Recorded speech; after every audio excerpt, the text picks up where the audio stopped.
Aditya 369 and Daaku Maharaj గారి గురించి ఇప్పుడు చెప్పండి ఎలా ఉన్నారు.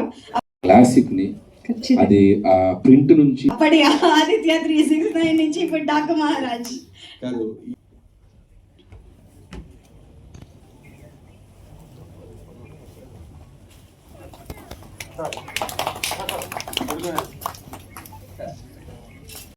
మా దాంట్లో డాకు మహారాజ్ డాకు క్యారెక్టర్ ఇన్స్పిరేషన్ ఈ సినిమాలో.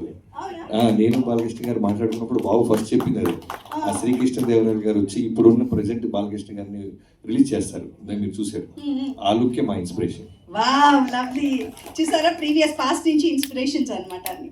సో అనిల్ గారు మీరు. ఇది నేను అద్దంకి అని ఒక టౌన్లో శ్రీరామ థియేటర్. సో ఆ పోస్టర్ ఒకటి బాబు కత్తిలా వంచి ఉండేది పోస్టర్. ఆ పోస్టర్ ఒకటి గుర్తు నాకు, రెడ్ జాకెట్ వేసి చలపతిరావు గారితో ఫైట్ సీక్వెన్స్ పోస్టర్. అది ఆ పోస్టర్ చాలా నాకు ఇంట్రెస్టింగ్ అనిపించేది. వెళ్ళి చూస్తే అసలు మెస్మరైజ్ అయిపోయాను నేను. నాకు తెలిసి ఆ సినిమాని నేను థియేటర్లోనే అప్పట్లో ఒక 15-20 సార్లు చూసుంటా. అండ్ విహెచ్ఎస్ క్యాసెట్లు వచ్చాక కూడా వీసీపీలు ఉంటాయి కదా, అప్పుడు విహెచ్ఎస్ క్యాసెట్ తెచ్చి సమ్మర్ హాలిడేస్లో దాన్ని మల్టిపుల్ టైమ్స్ ప్లే చేసి చూసేవాళ్ళు. సో అంత ఎంగేజింగ్గా ఉండేది.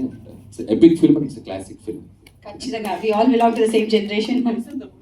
వయసు బాబు అంతా 8 years 91 అంటే అంతే. 91 రిలీజ్ 35 ఇయర్స్ ఆఫ్ 9 years వయసు. Wow lovely. చాలా బాగుంది. సో మీరు ఇప్పుడు ఇన్స్పిరేషన్ గా తీసుకున్నారు. నాకు ఒకటి అనిపించింది ఏంటంటే, ఈ టైం మిషన్ కాన్సెప్ట్ తో కుదిరితే 91కి వెళ్ళిపోయి ఈ ఏజ్ తో వెళ్ళిపోయి అప్పుడు బాబు ఇలా ఉన్నారు అసలు. అంటే ఇప్పుడు అందగాడి బాబు అసలు చూడు ఎలా ఉన్నారు. ఆ టీషర్ట్, ఆ టీవీ కుదిరితే ఈ స్వార్థం ఆ టైం మిషన్ అలా వెళ్ళిపోయి ఒక 6 నెలలు ఒక అలా సినిమా తీసి రిలీజ్ చేసి మళ్ళీ టైం మిషన్ తుర్రు నిట్టు వచ్చేయాలి. టైం ట్రావెల్లో వెళ్ళి మళ్ళీ ఇక్కడ అదే పాలబుక్కలు అంట. అంటే ఖచ్చితంగా బాబు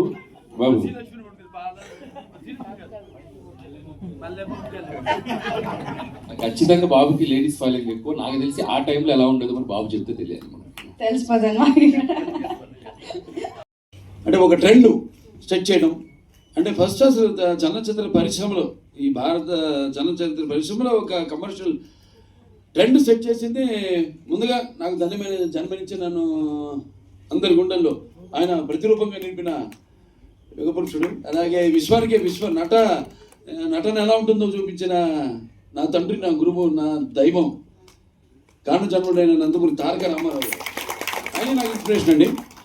ఎందుకంటే ఇటువంటి వాటిల్లో అప్పుడు ఏదో ఒకటి కొత్తదనం మొదటి నుంచి కూడా ఆయన మంచి పండు వయసులో ఉన్నప్పుడు రాజుపేద డీగ్లామరైజ్ క్యారెక్టర్ చేయడం, అదే ఇన్స్పిరేషన్తో నేను భైరవ దీపంలో మరి గురుబి వేషం చేయడం, అంతకంటే ఘోరం అసలు. అందులో అయినా అంత కొంచెం నీట్గా, ఇందులో అయితే అసలు టోటల్గా హంచ్ బ్యాక్, ఒక మూతపడిపోయి పళ్ళు బయటకు ఉండి అని అట్లా చేయడం ధైర్య సాహసాలు ఇచ్చింది ఆయన నాకు. అటువంటిప్పుడు ఎప్పుడు కొత్తదనం ప్రజలు కోరుకుంటూ ఉంటారు. అంటే మనం ఒక ఆత్మ పరిశీలన చేసుకోవాలి. ఇంతలో చేసింది ఏంటి, ఇంకా ఏం చేయాలి, ఇంకా ఒక అదే యాక్టింగ్ అంటే చెప్తుంటాను, అరవడమో లేకపోతే ఏడవడమో, ఒకరిని ఆనందపరచడానికి విసిరే నవ్వు కాదు. యాక్టింగ్ అంటే ఒక పాత్రలోకి, ఆ పాత్ర యొక్క అనుభవం మనకు తెలియదు. ఆత్మలోకి మనం వెళ్ళడం యాక్టింగ్ అంటే. సో అటువంటిది చేద్దాం, కొత్తగా చేద్దాం. అలాగే కృష్ణప్రసాద్ గారు, మన ముఖ్యంగా ఎస్పి బాలసుబ్రహ్మణ్యం గారు, ఆయన వెనకుండి సారథిగా ఈ చిత్రానికి వెన్నముకే కృష్ణప్రసాద్ గారిని ప్రోత్సహించడం. చేశారు 2 సినిమాలు. ఒకటేమో నాన్నగారు మన కిరణ్ కలిసి తలాల రామకృష్ణ. సో అవన్నీ ఎప్పుడు అవే చూస్తుంటాను, పాత సినిమాలు. అట్ల నుంచి మళ్ళీ కొత్తదనం వైపు కూడా నేను కూడా 25 సంవత్సరాలు కొన్ని సాహసించి చెప్పేస్తుంటా క్యారెక్టర్ మా డైరెక్టర్లు కూడా. చాలా ఇక తొలతిద్దాం ముందు, ఇది లేకపోతే ఎంతో ముందుగా ఆలోచిస్తున్నాను నేను వద్దని. సో అలా నా ఇన్స్పిరేషన్, ఆ ధైర్యంతో మంచి సినిమాని మనం చేయబోతున్నాం. అంటే చాలామంది అప్పటికంటే కూడా ముందు ఆలోచించేసాం, ముందు జనరేషన్స్ని ఫార్వర్డ్ థింకింగ్. ఎవరు రేపు చూస్తారు, రిలీజ్ అయితే సినిమాని ఎలా ఆదరిస్తారు. ఎందుకంటే ఇప్పుడు నేను ఒక 2 జనరేషన్స్ కనెక్ట్ అయిపోయాను. అది సినిమాల ద్వారా కానివ్వండి, లేకపోతే అన్స్టాపబుల్ ప్రోగ్రామ్ ద్వారా కానివ్వండి, అలా 2 జనరేషన్స్, అంటే నా కొడుకే కాదు నా మనవాళ్ళతో కూడా నేను కనెక్ట్ అయిపోయాను. సో వాళ్ళకి కరెక్ట్ యాప్ట్ పిక్చర్ బాలకృష్ణని ఈ సినిమా. అన్ని సినిమాలు పిల్లలు కూడా చూస్తున్నారు, డైలాగులు చెప్తున్నారు. ఏది మా డాకు మహారాజు కానివ్వండి, లేకపోతే మా నేలకొండ భగవత్ కేసరి కానివ్వండి, లేకపోతే అఖండ కానివ్వండి, లేకపోతే వీరసింహారెడ్డి కానీ, అటువంటిది మరి మెయిన్గా పిల్లలు కూడా చెప్తున్నారు. అంటే కాకుండా బాగా ఇంకా దానికి యాప్ట్గా అంటే అంటే నేను అనేది విజువల్స్గా ఒక కాన్సెప్ట్గా కూడా ఇప్పుడు యూత్కి, అంటే ఆ తర్వాత నెక్స్ట్ జనరేషన్ ఇది మామూలుగా టీవీలో చూసిన వాళ్ళని కాకుండా, లేకపోతే ఓటీటీలో చూసిన వాళ్ళని కాకుండా, ఓటీటీ టీవీలో, అలాగే ఇప్పుడు రేపు పెద్ద పరిశ్రమ కొన్ని సినిమా పేర్లు చెప్పుకుంటాం మొదటి నుంచి. మాయాబజార్నో, లేకపోతే మళ్ళీ నాన్నగారి సీతారామ కళ్యాణం, లేకపోతే శిక్షణ పాఠవ్యం, అలా కొన్ని సినిమాలు ఉన్నాయి. ఆ సినిమా కోవలో నిలిచిపోయే సినిమా ఆదిత్య 369. దీని సీక్వెల్ కూడా రెడీ అయిపోయింది, మొదలు పెట్టేస్తాం. ఇంకా మొదలు పెడితే అంతే. నాకేంటంటే ఒకసారి మొదలు పెట్టేస్తాం. కృష్ణప్రసాద్ గారు కూడా ఆయన ముఖ్యంగా మెచ్చుకోవాలి. ఎన్నో వ్యయప్రయాసాలు గురించి అసలు కాన్సెప్ట్ రావడం. ఒక సినిమా అంతకుముందు నిర్మాత అంతే ఆయన, శ్రీదేవి మూవీస్, అనిత గారు ప్రెసెన్స్, ఎస్పి బాలసుబ్రహ్మణ్యం గారు ప్రెసెన్స్, ఆవిడ నిర్మాత.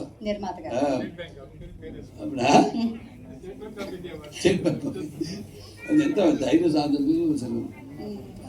అద్భుతమైన సంగీత శ్రీనివాసరావు ఇప్పటికీ చూశారుగా 94 ఏళ్ళు ఎలా మాట్లాడుతున్నాను ఆయన. నన్ను అడుగుతుంటారు అప్పుడప్పుడు, నేను బాబు ఎప్పుడు మాట్లాడుతున్నా పాటు లైక్ చేశాను అని. అండ్ ఈజ్ అప్డేటెడ్, వాటికి టెక్నిక్ అన్నిటికి కూడా ఈజ్ అప్డేటెడ్.